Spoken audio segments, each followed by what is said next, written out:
안녕하세요. 저는 어려서부터 현모양처가 꿈인 평범한 여자였습니다. 요즘 세상에 무슨 현모양처냐고, 시대가 어느 시대냐고 하시는 분들도 있을지 모르겠지만, 저는 어려서부터 사랑이 없는 결혼 생활을 해오신 부모님 밑에서 자라서 남들이 볼 때는 지극히 평범한 것들에 대한 행복을 하나도 누리지 못하며 살았어요. 예를 들면 혼자 자는 것이 무섭다며 엄마 아빠 사이에 끼어 같이 잔다고 떼를 쓴다던가, 부모님과 함께 놀이동산에 가서 엄마 한 입, 아빠 한 입, 나 한 입 같이 솜사탕을 나눠 먹는다는 것과 같이 지극히 평범한 일들이요. 저의 어릴 적 이야기를 잠깐 해볼게요. 저는 외동딸로 정치하시는 아버지, 미술관 관장이었던 어머니 밑에서 아주 유복하게 자랐어요. 아버지는 권력과 재력에 대한 야망을 가지고 계신 분이셨고, 어머니와는 선을 봐서 결혼을 했다고 했습니다. 저희 아버지 집안은 대대로 정치하는 집안이고, 저희 어머니 집안은 대대로 화랑을 하는 집안이었어요. 정치인 집안과 예술인 집안의 결혼은 남들 보기 좋은 구색에 불과했죠. 어머니 집은 정치하는 아버지 집안의 돈만 보고 결혼을 시킨 것이고, 아버지 집은 예술하는 어머니 집안의 고상한 타이틀이 필요해서 결혼을 시킨 것이었어요. 지금 어머니가 가지고 있는 미술관도 결혼할 때 아버지 집에서 해주신 것이었죠. 서로의 조건만 보고 한 결혼이었어요. 심지어 어머니는 그때 당시에 사랑하는 남자가 있었다고 했어요. 그 남자를 버리고 아버지와 결혼한 것이었죠. 아버지 집은 남자아이를 낳아 정치대를 잇기 원하셨고, 어머니는 저를 낳고는 더 이상 자신의 몸이 망가지는 것이 싫다고 아이를 원하지 않았다고 해요. 그러자 아버지 댁에서는 난리가 났고, 그 압박에 못 이겨 2번이나 유산하면서까지 낳은 아이가 제 남동생이었어요. 어머니는 이제 남자아이를 낳았으니 더 이상 자신의 삶을 터치하지 말라고 했고, 아버지의 대외적인 활동 때만 다정한 부부가 되었어요. 쇼윈도 부부였죠. 아버지의 정치 활동에 이혼이라는 오점은 있을 수 없는 일이었고, 어머니의 화가 활동에는 아버지의 막대한 지원금이 필요했기 때문이었죠. 제가 초등학교 6학년 때 저는 아버지에게 다른 여자가 있다는 것을 알았어요. 제가 늘 언니 언니 하며 좋아했던 아버지 옆에 항상 따라다니는 수행 비서였는데, 어느 날 아버지 서재에서 아버지와 그 언니의 불륜 현장을 봐버렸고, 그날 이후로 저는 그 언니를 언니라고 부르지 않았죠. 아버지 앞에서 그 여자라고 불러서 혼났던 기억이 나네요. 저는 제가 본 것을 엄마에게 울면서 이야기했지만, 엄마는 제 머리를 쓰다듬으면서 예진아, 네가 이해가 될지 모르겠지만 아빠도 엄마도 각자의 삶이 있단다. 하지만 우리 예진이와 예준이 엄마 아빠로의 자리에서는 최선을 다할 거야. 그 얘기를 들은 지 얼마 지나지 않아서 저는 어머니에게도 남자가 있다는 것을 알았습니다. 너무 빨리 철이 들었던 것일까요? 저는 어린 나이에도 그런 부모님의 모습을 인정하며 자랐던 것 같아요. 아니, 더 정확하게 말하자면 그런 것들을 너무나 당연히 여기면서 사는 부모님과 할아버지, 할머니 아래에서 세뇌되었던 건지도 모르겠어요. 저는 친구들의 평범한 일상이 늘 부러웠습니다. 그리고 생각했죠. 나는 커서 절대로 우리 엄마 아빠처럼 되지 않을 거야. 난 정말 사랑하는 남자와 결혼해서 죽을 때까지 사랑하며 살 거야. 학창시절 저는 로맨스 소설에 빠져 있었고, 친구들과 팬픽 소설을 연재하며 부모님에게서 보지 못했던 사랑에 대한 결핍을 풀곤 했어요. 그렇게 저는 성인이 되었고 어머니의 영향으로 미대를 졸업했어요. 제가 대학교 졸업하자마자 아버지께서 늘 여기저기서 선자리를 가지고 오셨습니다. 그냥 봐도 스펙과 집안이 쟁쟁한 남자들이었죠. 아버지 성화에 나간 선자리에서 많은 남자들을 만나보았지만 제 마음에 들어오는 남자는 없었어요. 처음부터 서로의 집안과 스펙만 보고 만난 선자리에서 제가 원하는 사랑을 꿈꾸는 남자를 만나는 것은 쉽지 않았죠. 가는 선자리마다 잘 안 되니 아버지께서는 저더러 유학을 가라고 하셨어요. 다 큰 처녀가 들어오는 선자리마다 성사가 안 되고 시집을 못 가고 있으면 소문 안 좋게 난다고 유학이라도 가야 공부한다고 둘러라도 된다면서요. 그렇게 저는 프랑스 파리로 유학을 가게 되었습니다. 그리고 그곳에서 지금의 남편을 만나게 되었습니다. 남편은 1년간 캄보디아에서 장기 의료 봉사를 하다가 한국으로 들어가기 전 3주간 파리로 여행을 온 사람이었죠. 저는 그때 당시에 콩코르드 광장 계단에 앉아서 노래를 듣기도 하고 참 자유로워 보이는 사람들을 도화지에 그리기도 하고 어떤 날은 제가 좋아하는 로맨스 소설을 쓰기도 하면서 시간을 보내고 있었습니다. 그날은 제가 그림을 그리고 있는데 한 남자가 다가왔습니다. 한국 사람이세요? 아, 네. 이거 그림 그리는데 얼마예요? 아, 이거 돈 받고 하는 거 아닌데. 아, 저는 돈 받고 그림 그려주는 건 줄 알고 실례했어요. 같은 한국 사람끼리 공짜로 그려주죠 뭐. 타국에서 자국민을 만난다는 것은 얼마나 기쁜 일인지 몰라요.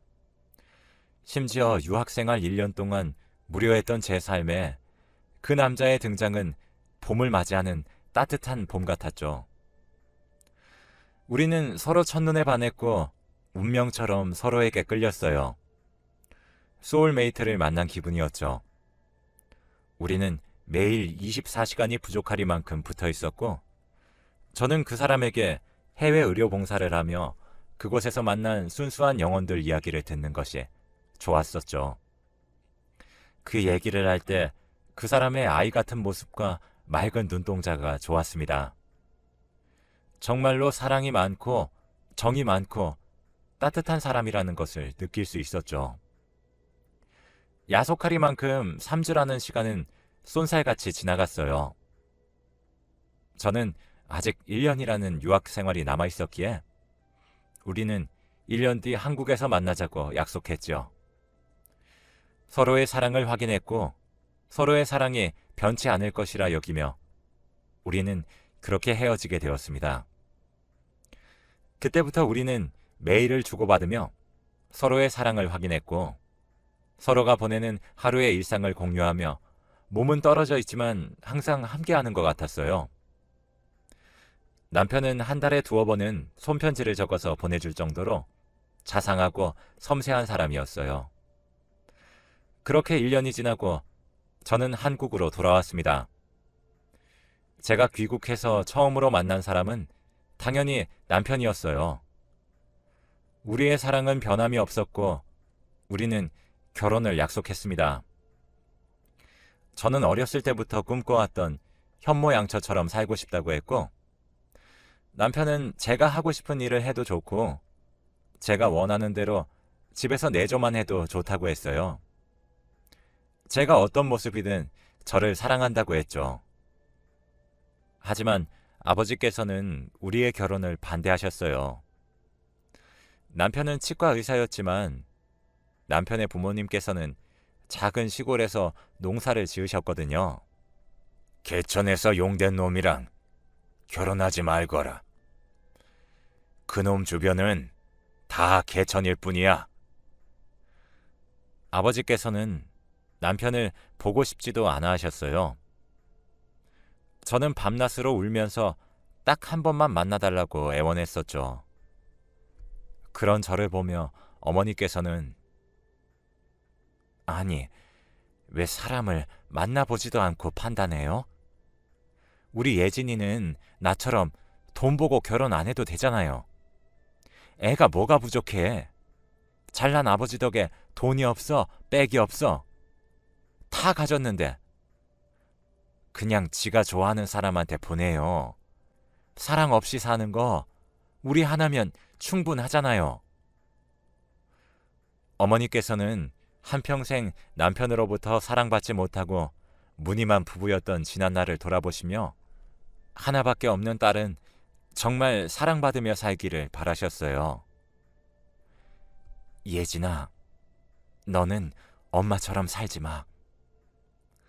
결국 아버지께서는 우리 결혼을 허락하셨고 남편에게 커다란 치과를 개원해 주셨어요.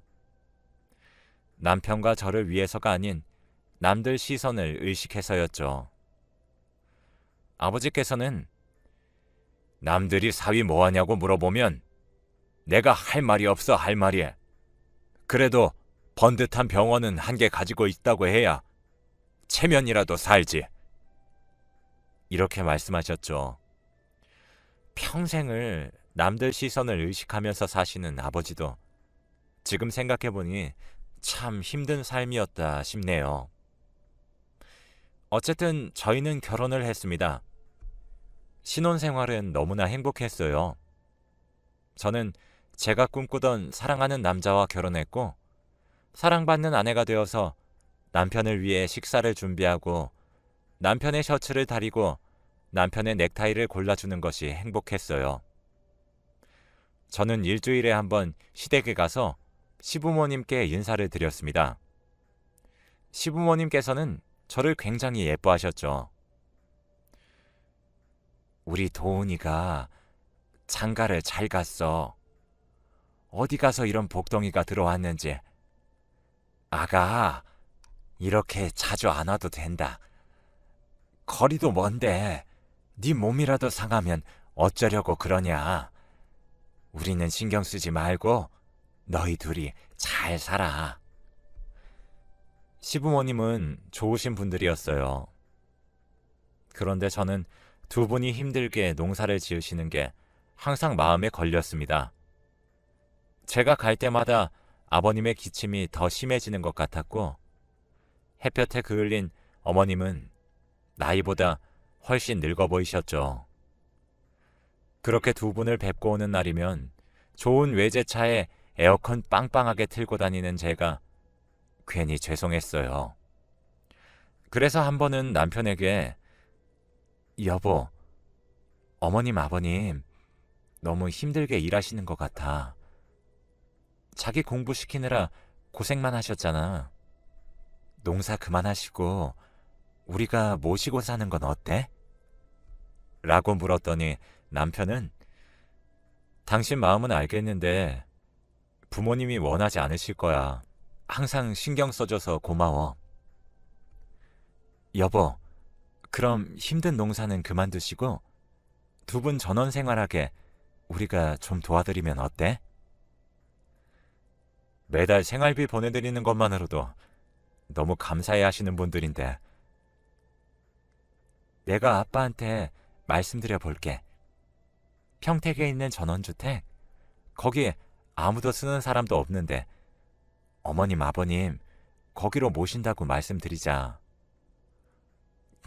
그건 좀... 우리 결혼할 때 아버님께서 병원도 해주셨는데 집을 왜 그냥 놀려? 앞에 텃밭도 있고 어머님 아버님 거기서 생활하시면 딱일 것 같은데. 저는 남편 뒷바라지 하느라 허리 한번 못 펴고 고생만 하셨을 시부모님께 보상을 해드리고 싶었어요.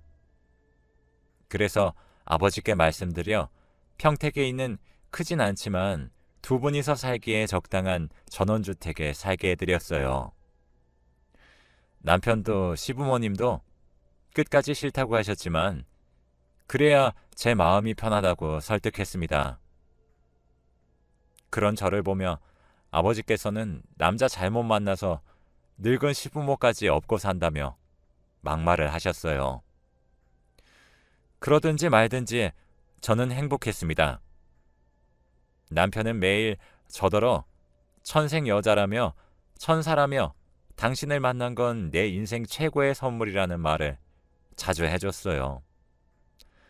그런 남편에게 저는 더욱 잘하고 싶었어요.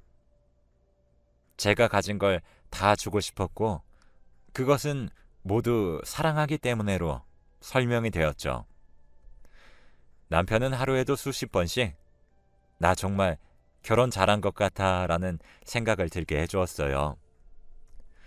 그렇게 행복한 결혼 생활을 하던 어느 날 저희 달콤했던 꿈 같은 시간이 산산조각 나는 일이 일어나고야 말았습니다.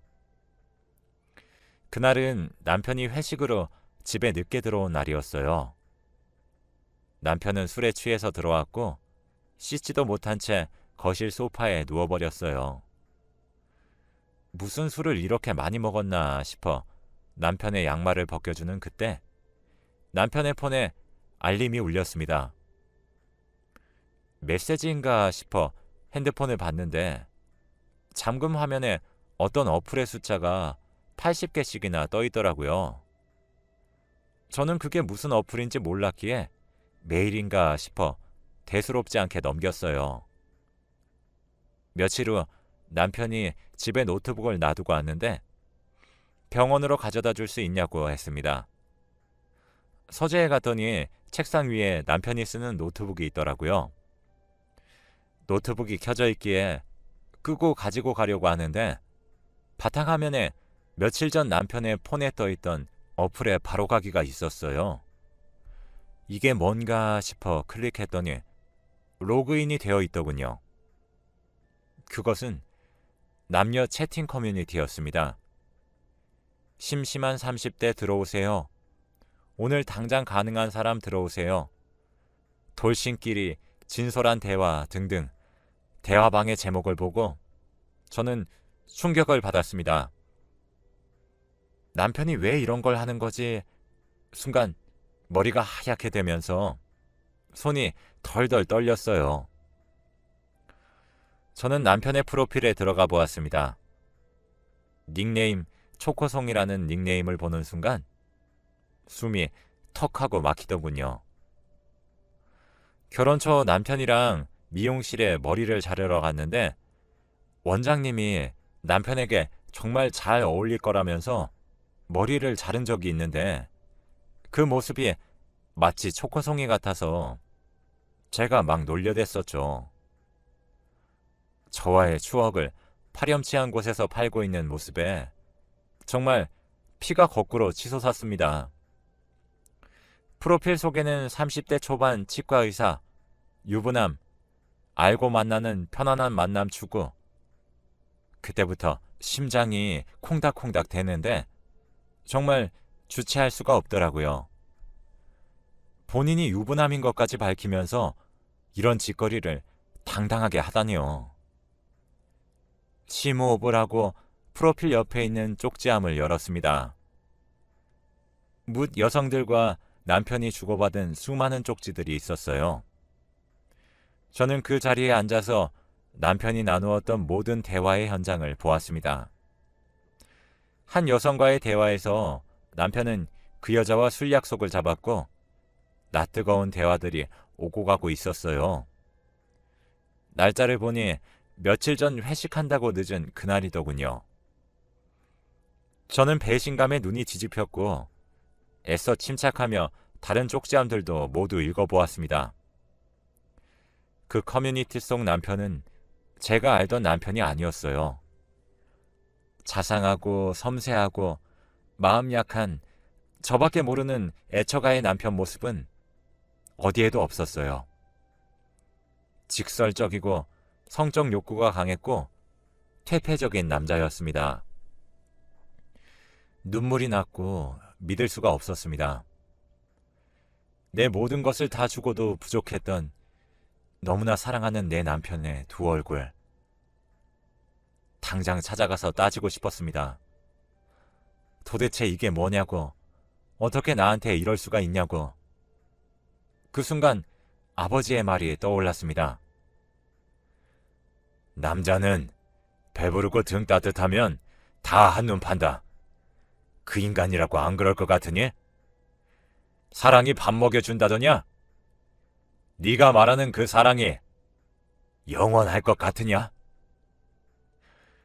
결혼 반대할 때 아버지께 들었던 수많은 말들이 생각나면서 저는 엉엉 울었습니다. 아버지께 보란듯이 사랑으로 잘 사는 모습을 보여주고 싶었는데 남편의 두 얼굴을 보는 순간 모든 것이 무너져 내렸습니다. 제가 틀렸던 걸까요? 정신없이 울고 있을 때 남편에게서 전화가 왔습니다. 여보, 왜 이렇게 안 와? 무슨 일 있어? 아, 아니야. 미안해. 갑자기 현기증이 나서 잠시 누워 있었어. 괜찮아, 여보. 오지 마.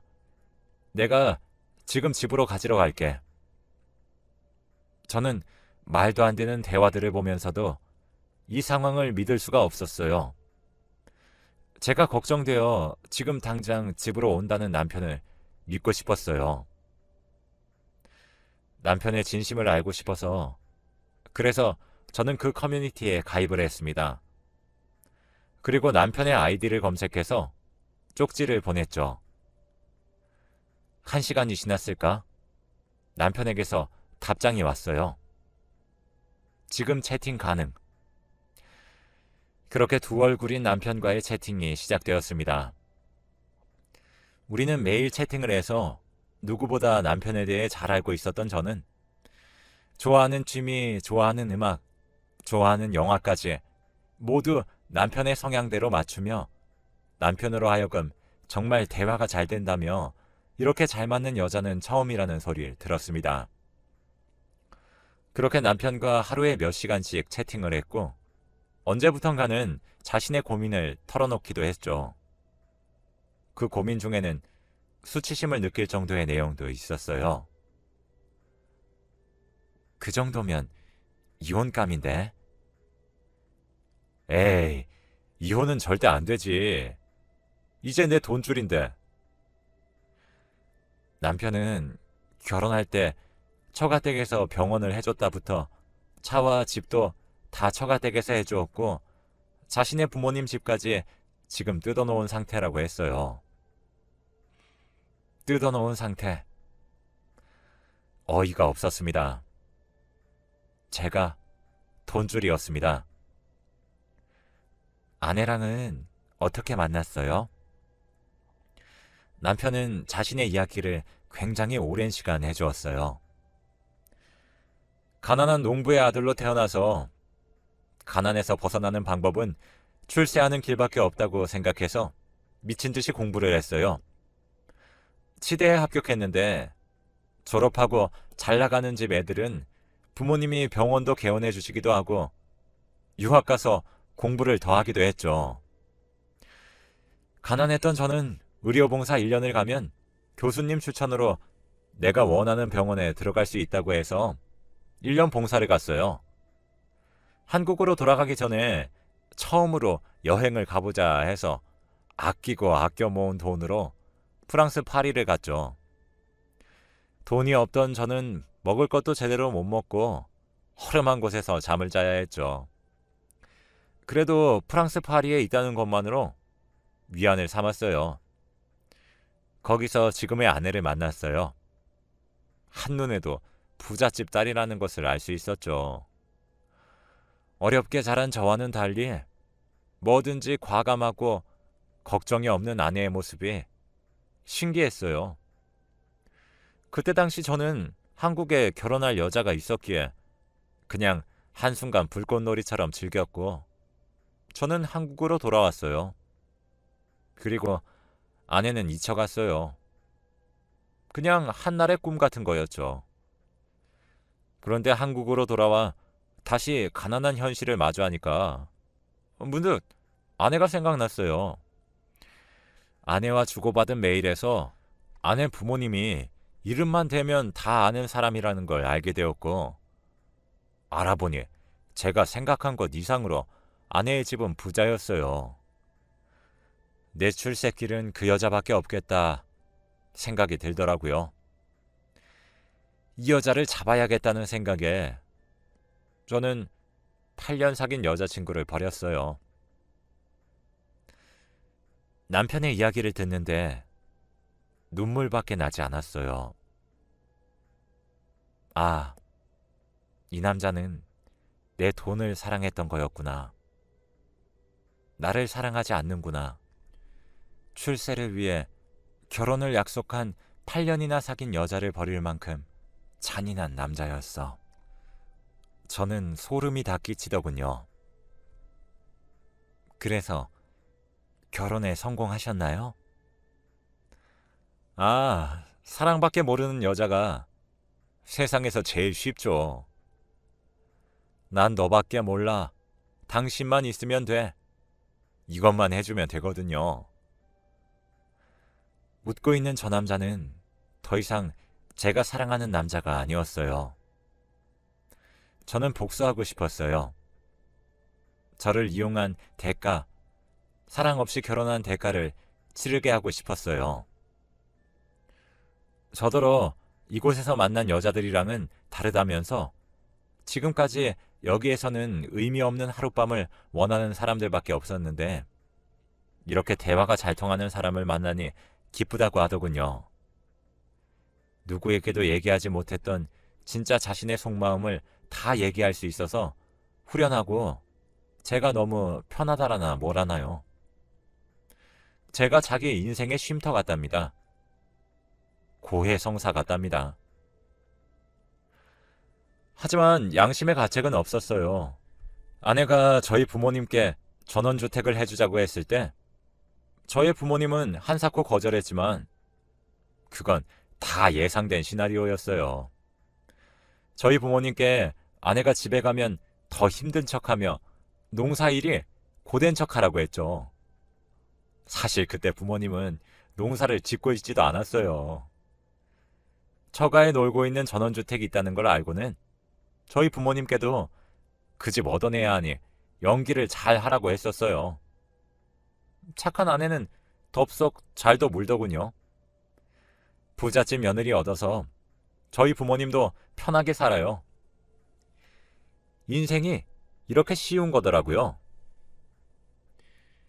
지금까지 시부모님이 제 앞에서 했던 많은 행동들이 다 연기라는 것을 알게 된 후 저는 치를 떨었습니다. 허리가 아프다는 등, 올해는 수확이 없다는 등, 집이 오래되어서 너무 춥다는 등, 그 남자 말대로 너무 착한 제가 덥석 물었어요. 하지만 그 남자는 저를 사랑밖에 모르는 천사인 줄 알았지만 아주 중요한 것을 놓치고 있었나 봐요. 저는 피도 눈물도 없는 정치인의 딸이라는 것을요. 피는 못 속이는 것인지 이런 일을 당하고 나니 저는 독해지더라고요. 제 속에서 칼날을 갈며 저는 아버지를 찾아갔어요. 저는 아버지께 이 모든 사실을 말씀드렸고 아버지는 당장 그 인간 잡아오라며 소리 질렀지만 저는 제 방식대로 복수하고 싶었어요. 남편과 저는 또 채팅을 했습니다. 시간이 지날수록 남편은 저를 만나고 싶어 했죠. 만나서 이야기를 나누고 싶다고 했고 제가 궁금하다고 하더군요. 이렇게 잘 맞는 여자는 처음이에요. 너무 특별한 사람 같아요. 우리 만날 수 있을까요? 초코송이님, 저도 너무 보고 싶지만 지금은 힘들어요. 사실 친정아버지가 치매예요. 며칠 전부터 제가 간병하고 있어요. 한시도 자리를 비울 수가 없네요. 남편은 요양원에 모시는 것이 어떠냐며 자기가 소개를 시켜주겠다고까지 하더군요. 아니에요. 지금 제 형편에 간병인을 쓸 여력이 안 돼요. 퇴직금 신청을 해놨으니 그때까지는 자식들이 돌아가면서 돌봐드려야 할 것 같아요.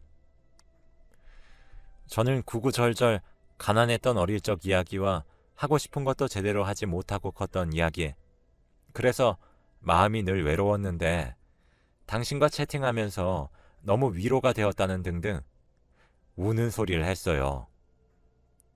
제가 안타까웠는지 아니면 본인의 재력을 자랑하고 싶었는지 남편은 저에게 대뜸 돈을 대주겠다고 했습니다. 참 피가 거꾸로 쏟더라고요. 기가 막혀서 말이 안 나오더라고요. 얼굴 한 번 안 본 여자에게 1,000만 원이라는 큰 돈을 보내겠답니다. 제가 너무 안타까워 도와주고 싶다고 하면서 돈은 천천히 갚으라고 했어요.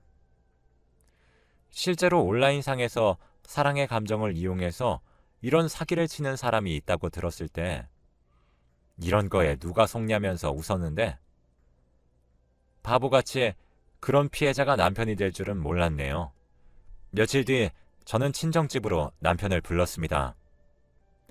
아무것도 모르는 남편이 집으로 왔고 이미 이 사실을 다 알고 계시는 저희 부모님께서는 차갑게 앉아 계셨죠.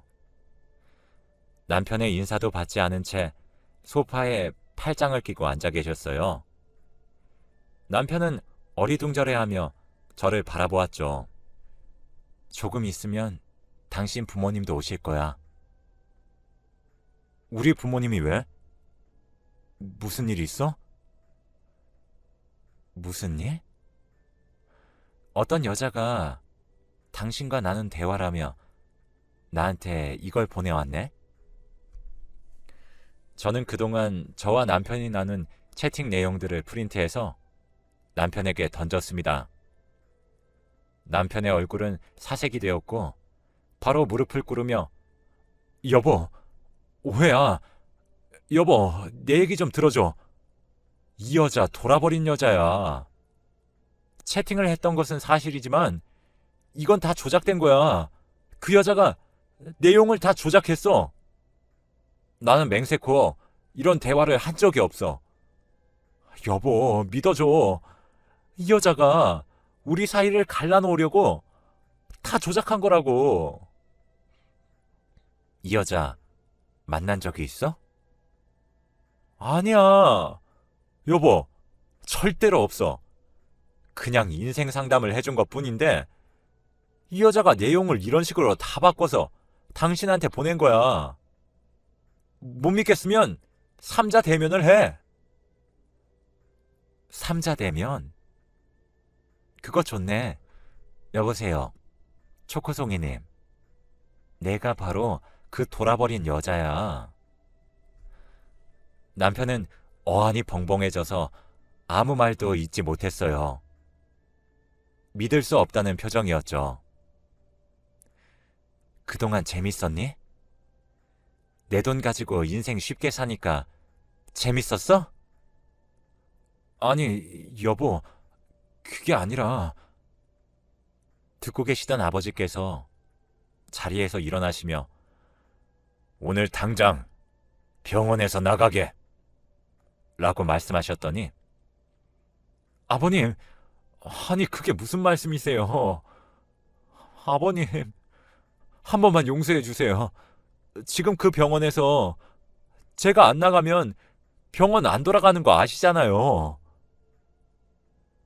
그깟 일용직 하나 구하는 게 뭐가 그렇게 어렵다고. 병원장 그거 마음만 먹으면 하루에 10명도 구할 수 있어. 그때 남편의 전화가 울렸고 남편은 떨리는 목소리로 전화를 받았습니다. 수화기 너머로 병원 간호사 목소리가 들렸어요. 원장님, 지금 경찰들이 왔는데 컴퓨터 자료랑 장부를 다 빼가는데 어떻게 해요? 그게 무슨 말이야? 저는 남편이 저에게 돈을 해주겠다고 했을 때 이 남자가 나 몰래 딴 주머니를 차고 있구나 싶어서 병원 행정팀에 얘기해서 자금 나간 걸 모두 체크하라고 했죠. 물론 친정 아버지께서 직접 지시하셨어요. 문 여성들부터 시댁 부모님들까지 병원 돈을 수없이 개인적으로 썼더군요. 법률상 횡령에 해당된다고 하여 저는 법적 소송을 준비했어요. 그 사실을 얘기해주니 남편은 자리에 털썩 주저앉았어요. 차키 올려놓고 당신 몸만 나가면 될 거야. 애초에 당신 건 하나도 없었으니까. 여보, 미안해. 진심이야. 내가 미쳤었나 봐. 내가 당신 사랑하는 거 알잖아. 누가 보면 마치 진심인 줄 알겠더라고요. 사랑? 아, 사랑이 밥 먹여주니? 그때 시부모님들이 들어오셨고 무릎 꿇고 있는 아들을 보고 놀라서 이게 무슨 일이냐고 소리 질렀어요. 그동안 저 가지고 논다고 세 식구가 참 재밌었겠네요. 집은 지금 사람들이 짐 빼고 있을 거예요. 집안의 가구며 살림살이며 다 제가 한 것이니 옷가지만 몇 개 챙기면 되겠던데요. 저는 시부모님을 저희 친정집으로 불러놓은 사이 그들이 사는 집에 인부를 보내 짐을 다 빼라고 시켰어요. 시부모님과 남편은 망연자실한 표정으로 울고 있었습니다. 저희 아버지께서 개천에서 용난 남자 만나지 말라고 하셨는데 그 말을 들었어야 했어요. 아가, 미안하다. 용서해다오. 우리가 살 집이라도 마련해다오. 당장 나가라고 하면 우린 어디로 가니? 길바닥에 나앉을 수는 없지 않니? 시어머니가 제 팔을 잡고 애원했어요. 아줌마, 내가 왜 아줌마 아가예요? 저의 싸늘한 말에 세 명은 넋을 놓고 저를 바라보았습니다. 나보고 사랑이 전부인 여자라고 했지? 그걸 빼고 나니 이런 모습이네. 이게 당신이 원하는 모습 아니었어? 참, 위자료는 필요 없어. 나는 돈이 아주 차고 넘치거든. 그렇게 저는 이혼했습니다. 마지막까지 남편은 빌었지만 저는 받아주지 않았어요. 제 사랑을 이용한 대가로 그 남자는 나락으로 떨어졌습니다. 그 이후 저는 남자를 믿지 않게 되었어요. 그 덕에 어머니의 미술관을 물려받아 제 능력을 인정받으며 살고 있어요. 저는 제가 타고난 현모양처인 줄 알았는데 아니었네요. 그 인간 덕에 진짜 제 모습을 찾은 것 같아서 그거 하나는 고맙네요. 긴 글 읽어주셔서 감사합니다. 늘